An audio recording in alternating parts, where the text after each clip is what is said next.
Makena was a quiet soul, born and raised in the warm, dusty heart of Achara, a small village where kindness spoke louder than money. She had always been known for her gentle heart and strong spirit. When she married Tajiri, the village celebrated. He was charming, educated, and ambitious, a man with dreams bigger than the hills surrounding Achara. Makena believed in him completely. She followed him without question when he got promoted and moved them to the city, leaving behind her comfort zone and all she knew. She carried nothing but love in her eyes and faith in her husband's journey. But in the city, things began to change. Tajiri, now working among wealthy elites and sharp-talking businessmen, started to look at Makena differently. He no longer introduced her with pride. Instead, he flinched when she spoke with her village accent. He rolled his eyes when she didn't understand how to use certain cutlery or spoke too kindly to the house help. Makena, always patient, kept trying. She thought love was enough, but the more he climbed, the more he looked down on her. He started calling her too simple, saying she didn't fit in his world anymore. Then one evening, Tajiri hosted his colleagues for dinner.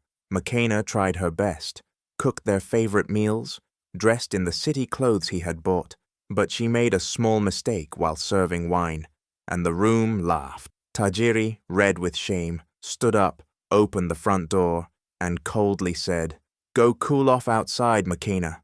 She stood there in disbelief as the door slammed behind her, the cold night swallowing her whole. That night, something broke, but not Makena. Something awakened, something stronger than the pain, something that would change everything. In the beginning, the city felt like a dream. Tall buildings, bright lights, people in suits moving with purpose. Makena tried to keep up, but everything was new. The noise, the pace, the way people spoke, sharp, fast, and full of pride. Tajiri quickly adapted. He dressed differently, spoke with a new tone, and started chasing the attention of powerful people. But with every step he took upward, he seemed to pull away from Makena. He stopped holding her hand in public. He no longer asked for her opinion. Slowly, he made her feel like a shadow in his life. At home, Tajiri complained about everything. Her cooking wasn't modern enough. Her accent was too thick. He mocked the way she arranged the pillows or prayed out loud in their bedroom. "You're still stuck in that village," he'd mutter, shaking his head. Makena would smile gently and try to do better. She thought it was just stress. She thought if she changed a little, he'd come back to her. But Tajiri wasn't just stressed. He was ashamed. He started warning her before events, "Don't speak unless spoken to," or "Just smile and stay quiet." Each word stabbed deeper than the last. Makena, who once laughed with her whole heart, began to grow silent. Her world shrank to cooking, cleaning, and waiting. She no longer recognized herself in the mirror. The love she poured into their life now felt like water in a cracked pot. Never enough, always leaking. Tajiri treated her like she was holding him back, a mistake he didn't want to admit. The city didn't change him, it revealed him, and though Makena didn't say a word, something inside her began to stir. Not anger, not revenge, something quieter, stronger, a seed of transformation, waiting to bloom. It was a Friday evening, and the house smelled of grilled tilapia, coconut rice, and fresh garden herbs. Makena had spent the whole day preparing for Tajiri's corporate dinner, hoping to impress his guests. She wore the dress he had picked for her, a sleek, stiff thing that didn't feel like her, but she smiled anyway. The guests arrived, well-dressed and full of loud laughter. Tajiri poured wine, cracked jokes, and walked like a man who owned the world. Makena tried her best to play along, offering dishes, keeping the table neat, and responding politely when spoken to. But then it happened. One of the guests asked Makena a question about her life before the city. She answered honestly, speaking softly about Achara, her late grandmother's spice farm, and the village market where she learned to cook. The guests chuckled, not kindly but mockingly. One woman said, "How charming, like a folk tale." Tajiri's jaw tightened. He forced a smile but didn't laugh. Instead, When Makena accidentally mispronounced a word while serving the wine, he slammed his glass on the table and stood up. "Enough!" he barked. The room fell silent. He looked at Makena like she was dirt on his shoe. "You've embarrassed me enough tonight. Go cool off. Outside." Makena froze. Rain had started falling, light at first, then heavy. Still, Tajiri marched to the door, opened it, and pointed. "Out!" Her hands trembled, her eyes wide with confusion and shame. Without a word, she stepped outside, and he slammed the door behind her. The laughter inside resumed, but out there, soaked and shaking, Makena wasn't crying. She stood still, the rain washing away her pain, her loyalty, her silence. That moment didn't break her. It woke her up. Soaked from the rain and heartbroken, Makena didn't know where to go that night. She walked aimlessly through the city until she remembered Ayanda, an old friend from Achara who had moved to the city years earlier. Ayanda welcomed her with open arms. No questions asked. She gave Makena dry clothes, warm food, and something even more important, kindness. For days, Makena rested, her spirit tired and heavy, but Ayanda didn't let her sink. "You're not broken," she said softly one morning. "You're just beginning." Ayanda ran a small shop where she designed and stitched dresses for local clients. Makena started spending her days there, watching, helping, asking questions. Her hands, once used to farming and cooking, quickly adjusted to fabric and thread. She learned fast how to cut, sew, and style. And she had a gift. Her sense of color, shape, and texture came alive. Soon, Ayanda gave her a corner in the shop and said, "Create something." What Makena made was beautiful. Bold prints inspired by her village, soft fabrics that told quiet stories. Customers began to notice. Orders started coming in. With Ayanda's encouragement, Makena launched her own line. She called it Sanaa ya Roho, meaning art of the soul. It wasn't just fashion, it was healing. Each piece she made carried a piece of her journey. Women loved it because they felt seen in her designs. Word spread fast. People were shocked. The same woman Tajiri locked out in the rain was now rising like the morning sun. And Makena? She didn't look back. She wasn't just sewing clothes. She was stitching herself back together, thread by thread, design by design. Her past didn't shame her anymore. It gave her power. Time moved on, and the city began to forget Tajiri's name. The same charm that once opened doors now rang hollow. His smiles didn't convince like they used to, and his sharp words started to backfire. Whispers began to spread about how he treated people, especially those beneath him. Former employees told stories of unpaid salaries and insults behind closed doors. Business partners, once eager to shake his hand, slowly stepped away. One by one, the contracts dried up. Investors backed out. Meetings were cancelled. Tajiri tried to cover it all with flashy suits and fake confidence, but the cracks were too wide to hide. At the office, his arrogance had turned into anger. He shouted at the staff, blamed everyone but himself, and fired those who questioned him. But the more he burned bridges, the more isolated he became. His reputation, once spotless, now carried the stink of greed and pride. He tried starting new projects, but no one trusted him anymore. People remembered how he had mocked others, how he boasted about leaving village mines behind. They remembered how he treated Makena. At home, silence replaced laughter. The big house felt cold and empty. Tajiri had everything, yet nothing. The city that once lifted him now ignored him. And the woman he had thrown out, the one he called too simple, was now a rising star. Her fashion brand was making headlines, and people admired her strength, her story, her heart. Tajiri watched from afar, filled with regret, but too proud to admit it. He had built his world on power and pride. Now that world was crumbling, and for the first time, there was no one left to blame but himself.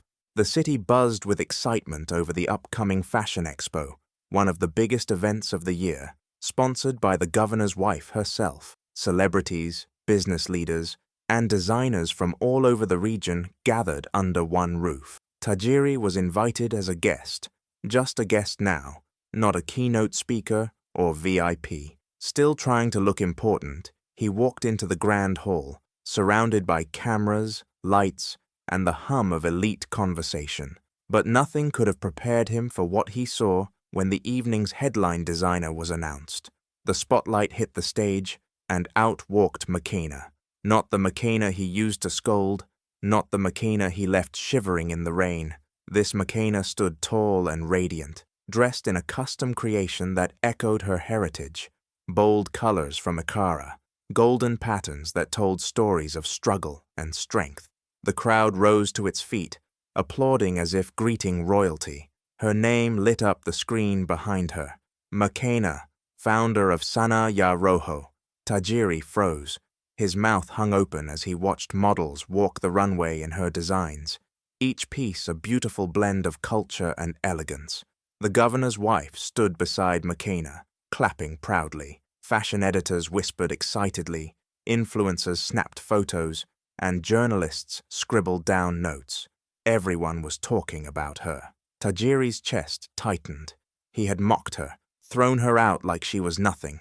Now the world celebrated her. She didn't even glance his way. She didn't need to. Her silence said everything. She had risen from pain and turned it into power. And Tajiri? He was just another face in the crowd, watching the woman he once dismissed now shine like a queen. The music softened and the lights dimmed just as Makena stepped onto the runway. Her final walk wasn't just about fashion, it was about her journey. She moved slowly, gracefully, wearing a gown she had stitched by hand. It shimmered with deep emerald and gold, inspired by the forests of Ikara and the stars above her grandmother's hut. The crowd stood up as she walked, clapping, cheering, some even wiping tears from their eyes. Cameras flashed wildly. Phones rose to capture every second. Everyone could feel something powerful was happening. When Makena reached the edge of the runway, the room fell silent. A microphone was brought to her. She held it with both hands, her voice steady but warm. "Thank you," she began. "Not just for your applause, but for seeing me." She paused, looking around at the crowd, at the people who once doubted her, and those who had never met her before tonight. "I was left out in the cold once," she said, her voice echoing through the hall. "Thrown out like I didn't matter. But the cold teaches you things. It teaches you to fight, to listen to your heartbeat when the world is silent. It teaches you that even in freezing soil, something can grow." The room was still, hanging on to every word. "I am that something," she said softly. "What grows in the cold, if not crushed, blooms." The crowd erupted, standing ovation, cheers, tears. Even some of the other designers clapped with both hands, honoring her not just as a talent, but as a story of survival. Makena bowed her head gently, then lifted it high. She was no longer the girl from the village. She was the woman who turned pain into beauty, and everyone knew it. After the show, when the cameras dimmed and the crowds began to leave, Tajiri waited near the exit, his heart racing. He clutched a gift bag he had picked up from a vendor outside, cheap perfume and chocolates. His hands were sweaty. For the first time in years, he felt small. When Makena finally stepped out, surrounded by press and admirers, he worked his way through the crowd and called her name softly. "Makena." She turned slowly, her expression calm but unreadable. There was no anger in her eyes, just peace. I saw everything," he said, his voice trembling. "You were amazing. I mean it. I've missed you." Makena stood still, listening, giving him that grace he never gave her, but she didn't smile. "I made mistakes," he said, eyes lowering. "Big ones. I was wrong. About everything. About you." She nodded slowly. Then, with gentle firmness, she replied, "You locked me out, Tajiri. In the rain, in the cold. Do you remember that night?" He looked away, ashamed. She continued, her voice steady. "You locked me out, but the world let me in." Those words hit him harder than any slap. They were soft, but final. He opened his mouth to speak again, but she was already walking away, her team surrounding her, her future ahead of her. And Tajiri? He stood there holding that gift bag, something cheap for a woman who had become priceless. He watched as she disappeared into flashing lights and warm applause. The same world he once tried to keep her from had now embraced her completely, and this time he was the one. Makena's story didn't end with applause or headlines. It only began there. Just months after the Fashion Expo, her brand Sana Ya Rojo caught the eye of international designers and magazines. Orders came in from Paris, Lagos, and New York. Influencers wore her designs, and global fashion houses called her a rising sun from Africa.